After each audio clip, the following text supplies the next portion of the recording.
Nunca cuento esto, es un poco una primicia. Básicamente habían pedido al gobierno central que mandara médicos y soldados. Es una historia de vida, está en guerra y me iban a matar.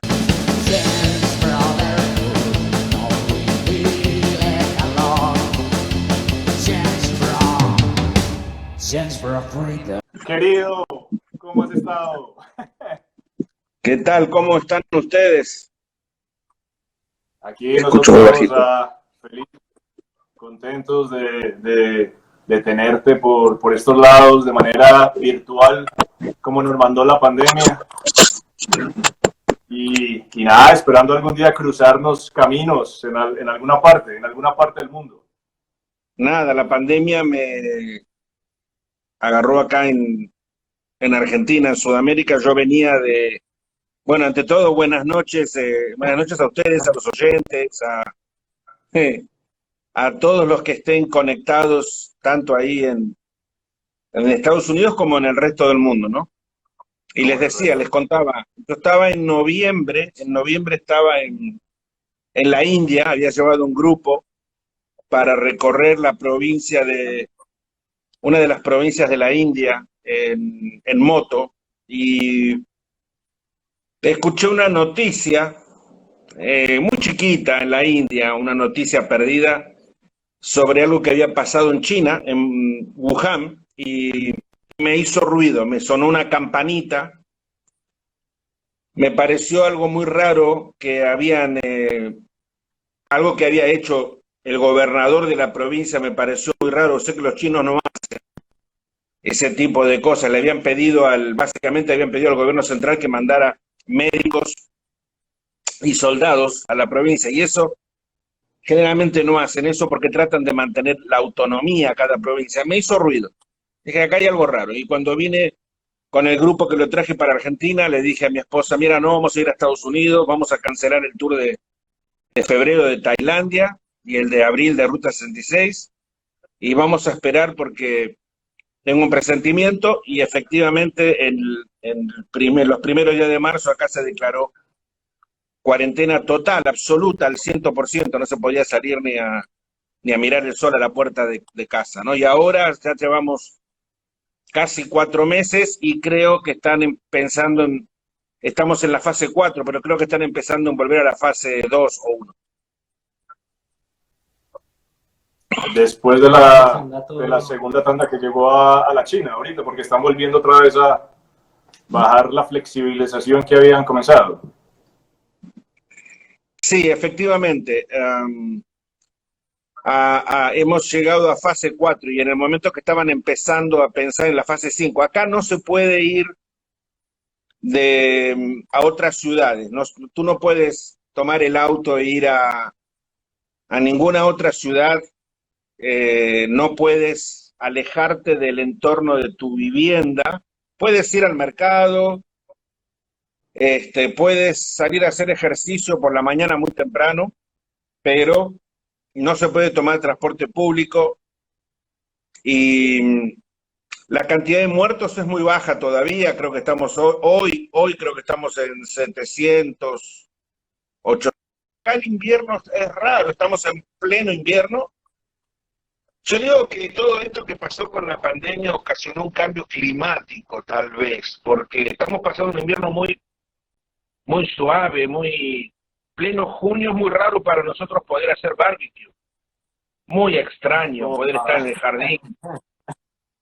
La verdad que nos sentimos como que estamos en primavera y se me ocurre que tal vez es porque el parón que se hizo, tú sabes que yo digo que la Tierra, esto llamará la atención, digo que la Tierra dejó de girar alrededor del Sol.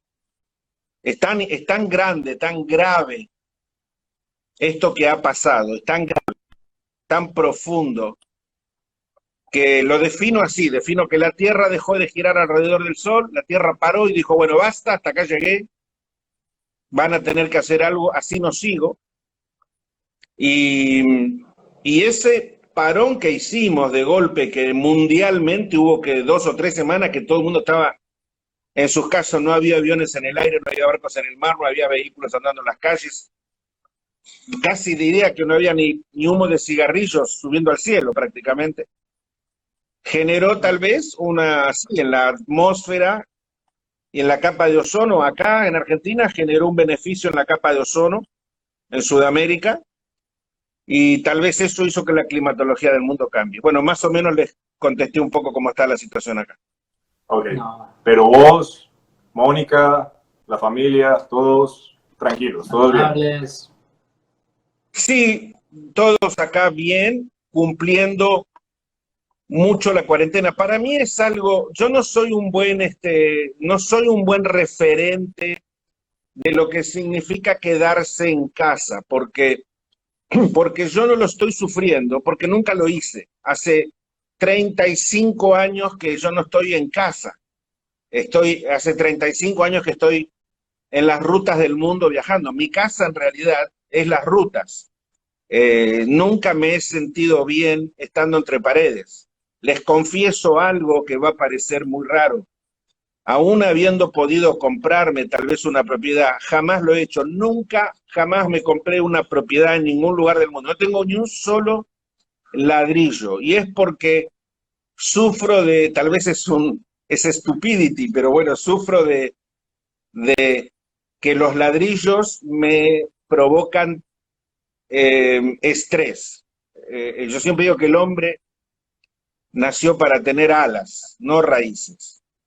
Así que me siento muy bien en cualquier país del mundo donde voy, por más extranjero que sea o por más extranjerizante que me traten, yo me siento como pez en el agua, y en cambio cuando estoy en casa no. En este caso es la primera vez que estoy tanto tiempo acá en casa. Nosotros tenemos residencia en California y acá en Buenos Aires también, y esto me sirvió para hacer cosas que tenía trazadas, como por ejemplo terminar mi libro en español. Tú sabes que el libro en inglés, The Longest Ride, se ha publicado justamente ahí en Chicago, ha salido en todo el mundo, también está publicado en polaco, pero tenía la asignatura pendiente que se publicara en español, más completo, toda la historia verdadera.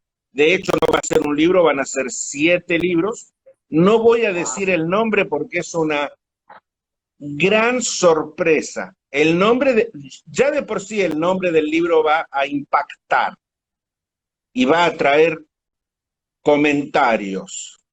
Y ayer, perdón, lo hemos mandado finalmente a 3 editoriales en España, y no queremos, entonces por ahora, hasta no saber con qué editorial lo vamos a hacer, decir cuál es el nombre del libro, por eso todavía no está publicado. Pero espero que en 2 o 3 meses salga al mercado mundial el libro, que son 7, puedo adelantar, son 7, se llaman todos iguales, es una serie, como ver una serie de Netflix, se llaman todos igual, con un subtítulo en cada tapa y cada tapa distinta, que lo identifican por las regiones del mundo. No es un libro ni de motos, ni es un libro que va a hablar de hotelería. Es una historia de vida de el niño que quería viajar, el niño que soñó con conocer todos los países del mundo, y es sobre eso, es sobre lo que pasaba en el mundo en esos últimos años del siglo XX, los últimos estertores del siglo XX. En ese momento donde te tocó comenzar un viaje sin herramientas, en un mundo que todavía estaba muy caótico. Cuando todavía estaba la Unión Soviética, cuando todavía tuve que cruzar el muro de Berlín con un permiso especial por el Checkpoint Charlie, o la Mongolia, 75 años cerrados, o la Libia de Muammar Gaddafi, o el Irak de Hussein, o la guerra de Somalia, que se vio en la película La caída del halcón negro. Bueno, el libro cuenta el mundo como era a final del siglo XX, o sea, los últimos años de los 80s, 90s, antes de entrar al siglo XXI. Y también habla de los primeros respiros del siglo XXI. Ok, ¿y tiene que ver con los 7 pecados capitales que ibas cometiendo en cada uno de los libros y en el viaje o no? ¿Cuántos pecados debo haber cometido? Estamos llenos de pecados capitales.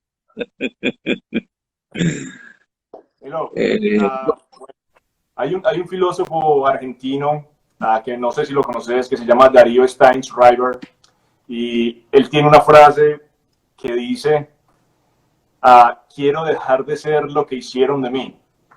Y pienso que todos como moteros, o sea, con esa inquietud que vos vienes hace muchísimos años, probablemente aplicó para vos, ¿cierto? Aplicó y vos la tenías claro desde los 5 años, cuando estabas conversando con la luna y decías, hey, yo voy a ser el primero que llegue a la luna, pero se te adelantaron, entonces llegaste y le dijiste a Armstrong, le dijiste, hey, vos, güerito, quédate con la luna, pero yo me quedo con el planeta.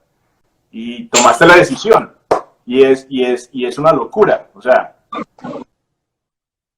Sí, eso fue, me llamaba de niño, imagínense ustedes, vivíamos en Argentina, yo vengo de padres separados desde muy chiquito, mi madre se fue conmigo y con mi hermanita, cuando yo tenía 4 años, mi hermanita 2, nos tomó del brazo y nos fuimos a la calle. Mi padre le pegaba, eran muy jóvenes, la verdad que eran muy jovencitos, ella tenía 17 años y él 18, y así que nunca juzgué esa situación, pero nos fuimos con mi madre a la calle, entonces éramos muy humildes, verdaderamente muy humildes. Mi madre era muy bonita, trabajaba todo el día en selecciones del Reader Digest como secretaria y por la noche hacía desfiles de L'Oréal de París, era modelo de L'Oréal de París, la peinaban. Yo a veces iba siendo muy chiquito y recuerdo los olores de las tinturas muy fuertes y contaba baldosas. Era muy tarde porque no me podía dejar solito, entonces me tenía que llevar y por ahí a veces eran 12 de la noche, 1 de la mañana.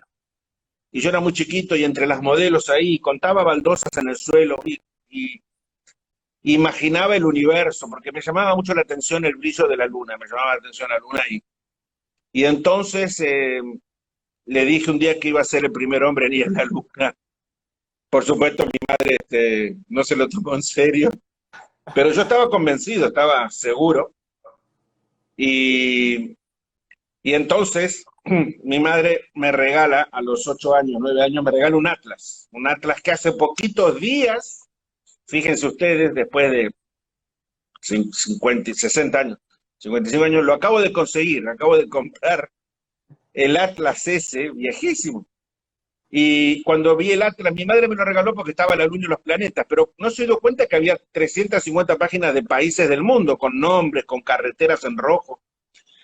Y entonces se me ocurrió, un día que venía de la escuela, le dije, mamá, me voy.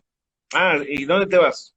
Y ahí le dije, me voy a dar la vuelta al mundo, porque primero voy a dar la vuelta al mundo y después voy a ver a la luna. Voy a hacer una carretera que se va a llamar Ruta Azul 1, que va a pasar por todos los países del mundo. Mi mamá me dice, ¿cuándo te vas? Mañana. Yo era chiquito. Y mi madre me dijo, mañana vas a la escuela, no a dar la vuelta al mundo.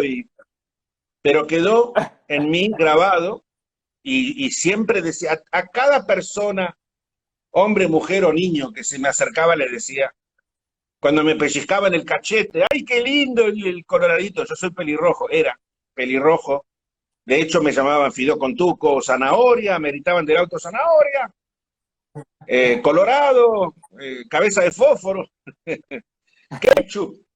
Y, y tenía pecas, y la gente decía que me habían hecho caca las moscas, que me había tomado sol con colador, me decían. Y así que pero era muy travieso, era muy peleador, me colgaba de los autobuses y hacía 5 o 6 cuadras colgado del pasamano de los autobuses y los choferes me gritaban, Colorado, vamos, vamos que te llevo. Yo era chico, era muy callejero, muy peleador, y a todos les decía cuando la gente mayor me picaba, ¡ay, qué lindo la coloradita! Me decían, porque pensaba, como tenía bucles, pensaban que era una nena. Mi madre le decía, es un nene. ¿Y qué ibas a hacer cuando sea grande el nene? Yo le decía, viajero. Y entonces la gente decía, no, me decían Bubi. Bubi quiere decir bebé en alemán. Y bueno, la familia me llama Bubi. A pesar que tengo 4 nombres, Emilio, Walter, Eduardo, Alfredo, Scotto, me llaman Bubi. Y no, Bubi, me decían, eso no es una profesión. Y yo decía, qué raro, ¿no? Porque en el colegio me dicen de Colón, de de Magallanes, de Armstrong el del Polo, ¿no? De Stanley, que fue o sea, tantos viajeros que estudiamos. ¿Y qué eran esos? Darwin, y yo decía que, ¿y eso no eran viajeros? Entonces, cuando yo decía que iba a ser de profesión viajero, me decían que eso no existía, ¿no? Que no, eso no existe. Y bueno, mi profesión es viajero, es lo que hago, yo soy viajero. Mi profesión, toda mi vida estuvo encaminada al viajar, vivo de eso, es lo único que hice toda mi vida, es para lo único que sirvo, digo que sirvo para viajar y ahora llevo gente por el mundo para mostrarles ese mundo que yo conocí, como ustedes también están haciendo, ¿no? Viajar. Y vos sos una inspiración, o sea, vos llegaste, inspiraste y abriste el camino a más de uno de nosotros como moteros, como viajeros. Como dice la canción, haciendo camino al andar. Ahora sí. Y así comenzaste. Sí. O sea, vos a los 30 años dejaste tu profesión, dejaste tu trabajo, te retiraste de Pfizer, te decían loco, te decían inmaduro, y vos te fuiste con el conocimiento, o sea, que era más el hambre de intuición, de espíritu de supervivencia, más que nada, tomaste la decisión, asumiste y te dijiste, voy a enfrentar a la universidad de la vida, y te fuiste. Sí, yo tenía tenía preguntas, tenía muchas preguntas, pero no tenía respuestas. Era un preguntón. Era un niño que preguntaba mucho, preguntaba en el colegio, ¿por qué tal cosa? Preguntaba, los maestros no me tenían simpatía, tal vez porque era revoltoso, medio independiente, y cuando empecé ya adulto a seguir con la historia de que algún día iba a recorrer todo el planeta Tierra, donde había nacido, me parecía que no era correcto haber nacido en un planeta que no conocía. O sea, nacer en el globo terráqueo, estoy en este globo, pero no lo camino, no lo recorro, este globo. Acá nací en este planeta. Resulta que el mundo ya está hablando de gente que va al espacio, y yo no recorro siquiera. Entonces me parecía que no era correcto, que tenía que recorrer ese planeta. Pero una cosa es decirlo y otra cosa hacerlo, ¿no? Y no sabía cómo, ni en qué, ni cuándo, ni cómo. Pero vos tenías el impulso de hacer algo grande con tu vida y la idea era que te consiguieras la 1980 Honda Goldwing y así te lanzaste a la aventura. Y sin papá y con esas ansias de comenzar a ser lo que vos decías, un hombre. No era motociclista, nunca lo había sido. Yo compro por una circunstancia muy extraña en este país, Argentina, una extraña circunstancia económica. Tuve la oportunidad muy loca de comprar una moto que era un juguete muy caro, que no estaba ni a altura económica de hacerlo. De hecho, me llamaron inmaduro, inconsciente, estúpido, ridículo. Me dijeron de todo cuando dije que había comprado una moto que no sabía manejar. Pero cuando vi la moto, la foto, en realidad vi una foto de la moto con las valijas, la Honda Goldwing, con el carenado, con radio, pasacassette, me dije, esa es mi casa, ahí está la respuesta. La vuelta al mundo, ¿en qué? En moto. Y entonces pensé que ese iba a ser mi hogar, mi casa, por el resto de mi vida, que podía vivir sentado ahí en esa moto. Podía llevar mi ropa, mis cosas. Pasaron 5 años desde que compré la moto hasta que partí, porque hay algo que yo sabía dentro de todo lo que no sabía. Sabía que era un golpe, que era un cambio muy grande, que era un COVID-19. Iba a ser eso exactamente, irme al mundo, sobre todo en una época, ustedes piensen, en mi país había 4 canales de televisión, 4. En 1984 había 5 canales de televisión. Recién volvíamos a la democracia después de muchos años de gobierno militar, recién apenitas volvíamos a ser un país en democracia. La información que teníamos, no había Google, Yahoo, no había Microsoft, no había computadoras, no había celulares, no había tarjetas de crédito, no había nada, no había mapas. No había ni mapas. En Argentina ibas al Automóvil Club a pedir un mapa de Argentina y no había. Entonces la información que yo tenía se limitaba a las películas que de niño había visto de Hollywood. Cleopatra, lo que yo sabía de Grecia era lo de Cleopatra, de Sofía Loren y Burt Lancaster, lo que sabía del mundo era lo que veían películas. En África, Hatari, Marabunta, con Charlton Heston. Mi madre, cuando éramos niños, me dijo que no me iba a poder mandar a la universidad, pero que mirara películas y que aprendiera el director, los actores, quiénes eran buenos, y que escuchara mucho. Y entonces veía el mundo desde la televisión cuadrada, en blanco y negro, y entonces, finalmente a los 30 años, el 14 de enero de 1985, parto. Emilio, ¿y recordás qué llevabas en ese viaje, en ese momento cumbre de, hey, me voy, ahora sí, a recorrer el mundo? Lleno mi moto de papel higiénico en la moto, llevé traje, corbata, pañuelito, aguja de coser, era totalmente inocente, no había a quién preguntarle, no había conexiones, no es que uno se iba con direcciones, con teléfonos, no había. Entonces no había GPS. Lo único que había, yo sabía que un camino, como lo dijiste tú, que un camino llevaba a alguna parte. Porque en los mapas del libro, del atlas de que me regaló mi madre, los caminos iban a nombres. Bueno, había que llegar a esos nombres. Eso era lo único que yo sabía que tenía en la cabeza, nada más. Y no tenía dinero, porque bueno, renuncio a Pfizer, pero me quedo sin salario, y parto con $300, que era todo lo que tenía, con ropa no de moto, porque no había ropa de moto, con una camarita de fotos. Yo no era ni fotógrafo, jamás había sacado fotografías. Y mi hermana al último momento me dice, ¿por qué no te llevas una cámara? Te regalo la mía, una Pentax de metal con palanquita. Y yo le dije, pero no voy a sacar fotos. Imagínate la inocencia, la falta de... No hubo ninguna fiesta de despedida. Nadie creía. Lo único que hubo fueron los llantos gravísimos de mi madre, mi hermana, mi sobrinita de 3 años que no entendía nada, y mi perra Boxer, Sugar, que aullaba ante los llantos de mi familia.